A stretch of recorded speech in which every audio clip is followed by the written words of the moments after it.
Soul Garden.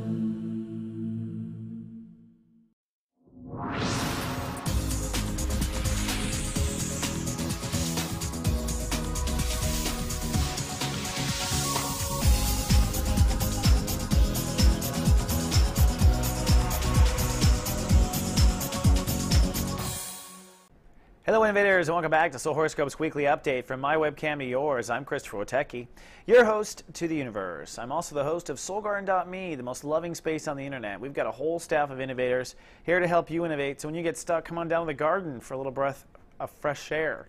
And at the bottom here we have some of the stories that our writers are writing right now, trying to help you with that stuff. Good news, the Act 4 videos will be available for download this week. This is where I will summarize the rest of the year, all the way to the Mayan calendar and New Year's, if we're still here. No, I'm just kidding. I think we'll still be here. Now, I'm not quite sure when they'll go live this week, but if you want me to text you when they do, just text the word GA, text me to 96362. We'll send you one text and one text only saying they're done, they're out of the oven. Also, some have asked, Astro 101, which is a video series that I teach astrology, is available for immediate download right now at soulmart.me. Many people ask me. You can get the first episode for $3. It's super affordable. It's 8 minutes each episode, so you get real clear on astrology. You can go around impressing people at parties. That's why we're all into it, right? Right. Alrighty, so where are we? Well, when we come back or overlap on Sunday, Jupiter rules a day, and so it's a day of expansion, and we're moving into the Master Shui element of our life. By Master Shui, we mean the third chapter, or the third decan of astrology.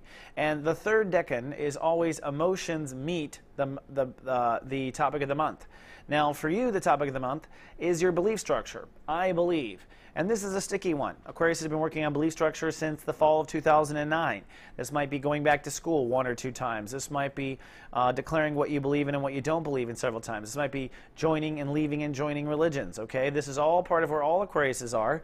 In fact, it's funny, I met an Aquarius not too long ago in public, and he was a very good astrologer, and he was on the fence about whether he believed in it. And I think meeting me, I was just like, you know, gave him a lot of affirmation. So I see the Aquas running around, not sure if they really believe in it. You know what? The universe is not going to give you a sign unless your heart asks for a sign. This is really about getting passionate about what you believe.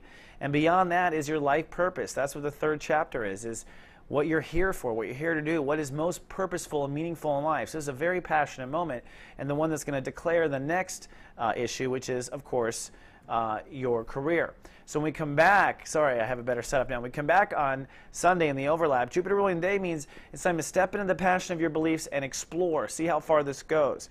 The moon has moved into Libra, and so you are feeling this literally. Saturn is 1 degree Scorpio, so you're already taking your career and your legacy very seriously in this last chapter of Passionate Shui. Then on Monday, it's the Lightcast Day. We waste no time, and a nuclear Lightcast Day, Uranus rules a day. That means there'll be breakdown, breakthrough, and lightcasting up. This is a day where you must reach that Passionate Shui, 22 degrees, which is a volatile degree that will bring harmony, right? It does bring harmony. It's a multiple of 11, which is a healing number. And it's a passion-filled day because the moon will cross over the sun. Let's look at the planets. Now, the Pluto-Libra generation, that's why I have that up there to remind me, is a generation born between 1973 and 1982. This generation is not just graduating a transit that goes back to 2009.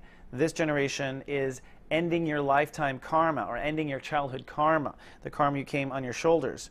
And the whole generation shared the same issue, keeping their life in balance. Those who pass this test will go on to lead the world in restoring balance and harmony. Those who don't pass this test will learn from those who lead. And everyone learns in the end, I hope. So anyways, this is a very important day on Lightcast Day.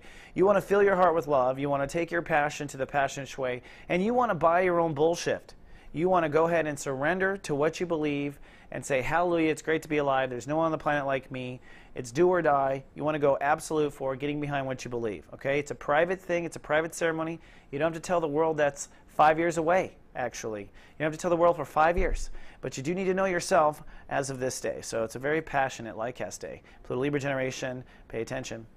Then on Tuesday, it's breakthrough. Mercury rules the day. You will be pensive. The moon will move into Scorpio, so your emotions shift to areas of career, and you might get kind of serious about career and legacy now, but you're also processing. And really, remember, we want to keep the passionate shui alive. There's also a fear square that we have to tackle on this particular day. The moon crosses over Saturn at one point, so you get real serious about career for a few minutes there. We'll text you. But this square comes to a head on Tuesday. This square has been working up for a long time. The epicenter is actually Virgo, which deals with literally your trust issues. Okay, so you're afraid to trust. That's the center of this whole thing. On one side, the trust issue deals with, will I have what my heart really wants, with Jupiter. On the other side, the trust issue is, will I get to be who I want in the world? Okay, what's the core issue? The trust issue. All right, you solve the trust issue and you release both of these sides. So on this day, the trust issue comes down to finding what is the perfect balance, drawing the line where it's safest and best, and stepping away and letting the universe do the rest. That's really what it comes down to. On Wednesday, we restore balance and order. The moon moves is in Scorpio, so you're very career focused, but it's not on top of any planets. Venus means you can restore balance and order. That means you can restore order to your own beliefs and passion. So maybe you got a little crazy there during Lightcast Day. Now things kind of calm down. You take the flags off outside. You take off the banners, whatever you did to go over the top.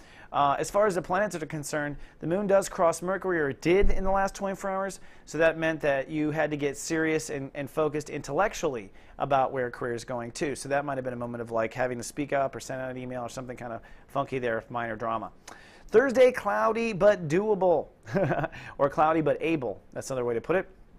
Neptune rules the day, so that means that your psychic state of awareness is actually what rules the day, and so we're logging in. This is where you're kind of checking with your guides to make sure that your senses are in alignment with what you want to commit to as far as belief and purpose in your life, your belief structure. So this is a day of really kind of returning to your guides and making sure everything's okay. Now, at the same time, as you are one with higher self, there is an opposition that creates a bit of a tension cord for a few hours during the day. The moon first crosses Mars, and so there's this aggressive masculine buildup. There's an aggressive moment. Now, this is all focused on your place in the world, so you might have a consideration of, oh gosh, am I okay in the world?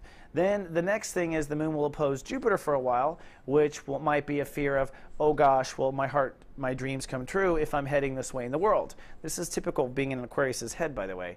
But everyone's going through this in their own way. In this case, it's you and your dreams in the world.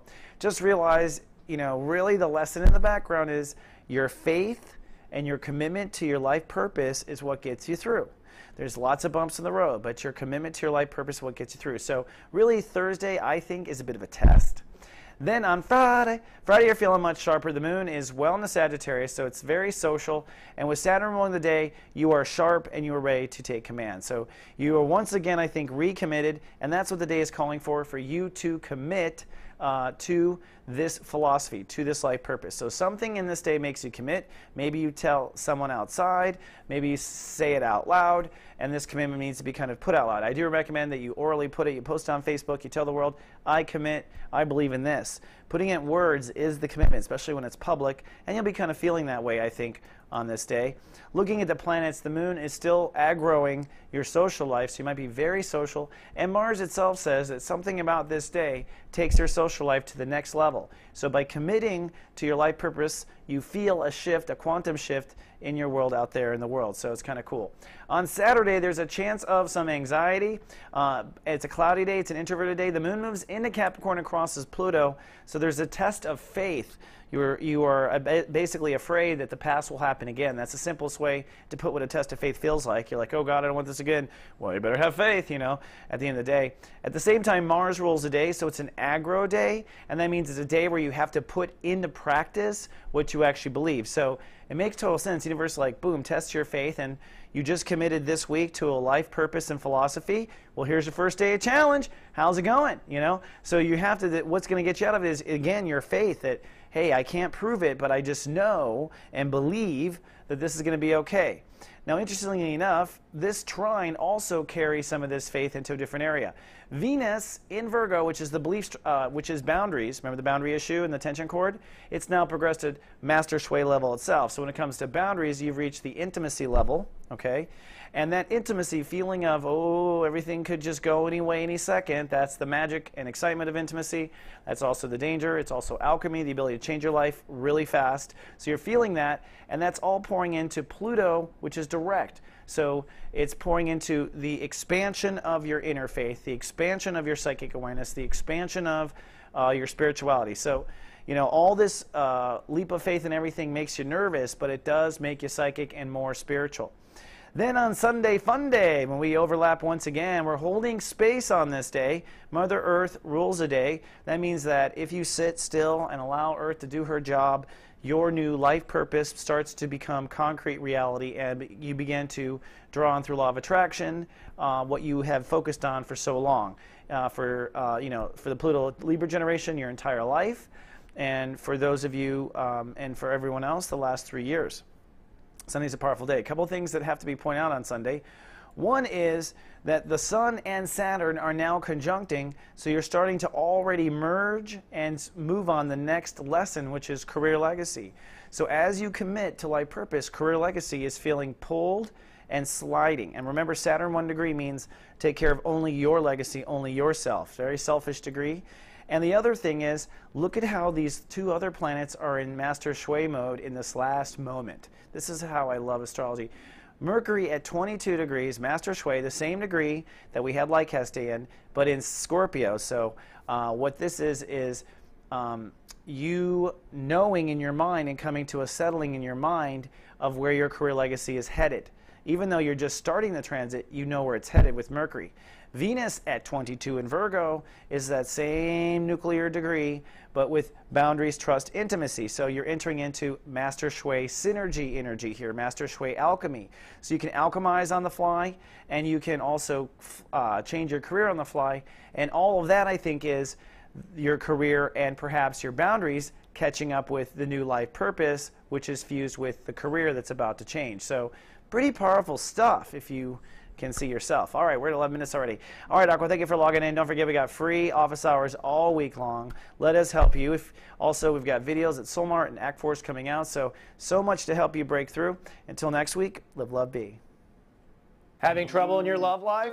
I have the answers. It's called Secrets of Birthdays, the Love and Lust Report. The biggest problem usually is people choose the wrong person. Not anymore. Find out your birthday secrets, available online at secretsofbirthdays.com.